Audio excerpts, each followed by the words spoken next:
ሚድሮክ ኢንቨስትመንት ግሩፕ ሚድሮክ ለሀገር ቅዱስ ጊዮርጊስ ስፖርት ክለብ 4 የውጭ ሀገራት ዜግነት ያላቸው ተጫዋቾችን አስፈርሟል። ሚድሮክ ኢንቨስትመንት ግሩፕ ክለቡ ያስፈረማቸውን ተጫዋቾች ሙሉ ወጪ በመሸፈን የምንጊዜም አጋርነቱን በተግባር አሳይቷል። ሚድሮክ ኢንቨስትመንት ግሩፕ ቅዱስ ጊዮርጊስ ስፖርት ክለብ ያጋጠመውን የፋይናንስ ቀውስ ለመፍታት በቅርቡ የገንዘብ ድጋፍ ማድረጉም ይታወሳል። ግሩፑ በዛሬው ዕለት ደግሞ ክለቡ በፕሪሚየር ሊጉ ተፎካካሪ ሆኖ እንዲዘልቅና በጥንካሬው እንዲጓዝ ለማድረግ የአይቮሪ ኮስት፣ የኮንጎ ብራዛቪልና 2 የጋና ዜግነት ያላቸው 4 ተጫዋቾችን ወደ ኢትዮጵያ እንዲመጡና ስፖርት ክለቡ ካጋጠመው የውጤት ቀውስ እንዲላቀቅ ታሪካዊ ኃላፊነቱን ተወጥቷል።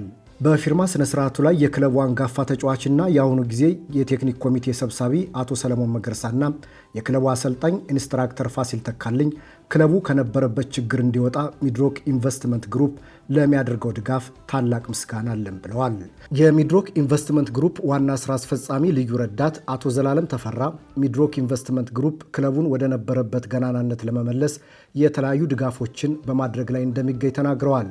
ቡድኑን ለማጠናከር 4ቱን ተጫዋቾችና የቀድሞውን የክለቡን አሰልጣኝ ሰርቬዮች ሚሎትን ሚቾ የተለያዩ የቴክኒክ ድጋፎችን እንዲያደርግ ከውጭ ማስመጣቱን ገልጸው ተቋሙ ለክለቡ የሚያደርገውን ድጋፍ አጠናክሮ የሚቀጥል መሆኑን በፊርማ ስነ ስርዓት ወቅት ገልጸዋል።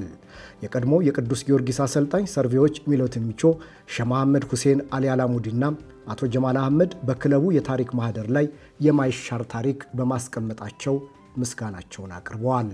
90 ዓመታትን በኢትዮጵያ እግር ኳስ ታሪክ ውስጥ ያሳለፈው ቅዱስ ጊዮርጊስ ስፖርት ክለብ በሼህ መሐመድ ሁሴን አሊ አላሙዲን የበላይ ጠባቂነትና በአቶ ጀማል አህመድ ጠንካራ ድጋፍ ወደ ቀደመ ዝናው ለመመለስ የተጫዋቾች መምጣት ትልቅ አስተዋጽኦ ያበረክታል ብለዋል።